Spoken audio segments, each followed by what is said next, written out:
Find current passing through battery immediately after the switch is closed. Circuit given है कुछ इस तरह से, ये आरएलसी सर्किट है विथ डीसी सोर्स। ये सोर्स कैसा है? डीसी सोर्स है, ठीक है। सो इसमें हम लोगों को निकालना है current through the battery, means यहाँ पर इस पाथ में करंट कितना होगा, बैटरी के थ्रू करंट कितना होगा जस्ट जब इसको हम लोग क्लोज किए, ठीक है। That means t equal to 0 पर हम लोगों को निकालना है करंट, किसके थ्रू? थ्रू द बैटरी, ठीक है। सो t इक्वल टू 0 पर कैपेसिटर और इंडक्टर का बिहेवियर जानना जरूरी है, ठीक है। सो t इक्वल टू 0 पर क्या होगा? कैपेसिटर इनिशियली क्या होता है, जैसे ही पावर सप्लाई ऑन कीजिएगा, कैपेसिटर अगर इनिशियली अनचार्ज है, initially all the capacitor are uncharged, means capacitor में कोई भी एनर्जी स्टोर नहीं है, ठीक है। सो जैसे ही इसको स्विच ऑन कीजिएगा, कैपेसिटर में बहुत हैवी चार्ज फ्लो होना स्टार्ट होगा। दैट मीन्स इस पाथ को क्या कर देना है? शॉर्ट सर्किट कर देना है। सो t इक्वल टू 0 पर कैपेसिटर C को क्या करना है? शॉर्ट सर्किट, ठीक है। मीन्स कैपेसिटर हटाइए और वहां पर एक कंडक्टिंग वायर कनेक्ट कर दीजिए, ठीक है। इंडक्टर t इक्वल टू 0 पर चेंज को अपोज करेगा अकॉर्डिंग टू लेंज लॉ। सो क्या करेंगे?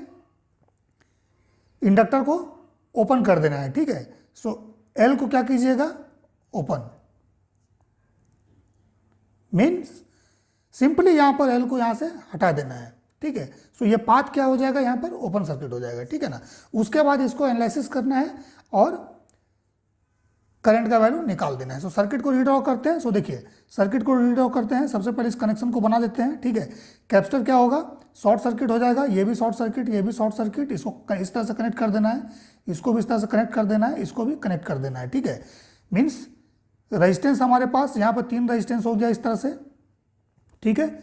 इस तरह से ये रेजिस्टेंस आ जाएगा। तीनों का वैल्यू क्या है? R है, R है, ये R है। देन ये कैपेसिटर शॉर्ट सर्किट हमने कर दिया, बैटरी हमने कनेक्ट कर दिया यहाँ पर, ठीक है। देन इंडक्टर देखिए यहाँ पर ओपन सर्किट कर दे रहे हैं, ठीक है। देन इस कैपेसिटर को भी शॉर्ट सर्किट कीजिए, ठीक है। शॉर्ट सर्किट कर दिया हमने। देन नीचे वाला रेजिस्टेंस जो है इसको इस तरह से कनेक्ट कर दिया, ये सर्किट आपके पास बच जाएगा, ठीक है। R R E and this is 3R in parallel. यहाँ पर 2 रेजिस्टेंस पैरेलल में है सेम वैल्यू का। सो फर्दर इसको रिड्यूस कीजिएगा। सो देखिए ये E रह गया और इसका वैल्यू कितना हो जाएगा? तीनों पैरेलल में है, सो R/3, तीनों का वैल्यू सेम है। यहाँ पर 2 रेजिस्टेंस पैरेलल में है हैविंग सेम वैल्यू, सो ये कितना हो जाएगा? R/2 हो जाएगा, ठीक है। अब ये दोनों सीरीज में है, सो सीरीज में है तो इसका सीरीज रेजिस्टेंस निकाल दीजिए, ठीक है। दोनों को ऐड कर दीजिए। सो ऐड करने पर वैल्यू कितना आएगा R का?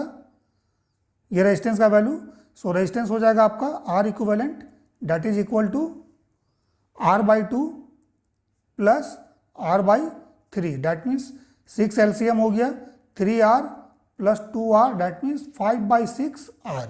ये वैल्यू कितना होगा? 5/6R, ये इसका वैल्यू हो जाएगा, ठीक है। सो करंट निकालना है ना I, सो I क्या हो जाएगा? V इक्वल टू IR, ठीक है। सो I का वैल्यू V/R।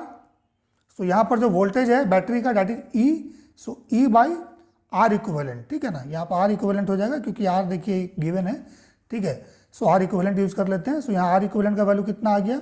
5/6R, ठीक है। सो इट इज 5R/6, यही होगा। सो कितना हो गया? 6E/5R, ये इस तरह से आ जाएगा, ठीक है। और अगर E का वैल्यू गिवन रहेगा, मान लीजिए कुछ, R का वैल्यू अगर कुछ दे दिया है आपके पास, ठीक है, सेम रेजिस्टेंस रहेगा, सो कुछ वैल्यू दे दिया है मान लीजिए, सो यहाँ पे पुट कर दीजिएगा, आपका करंट आ जाएगा, ठीक है।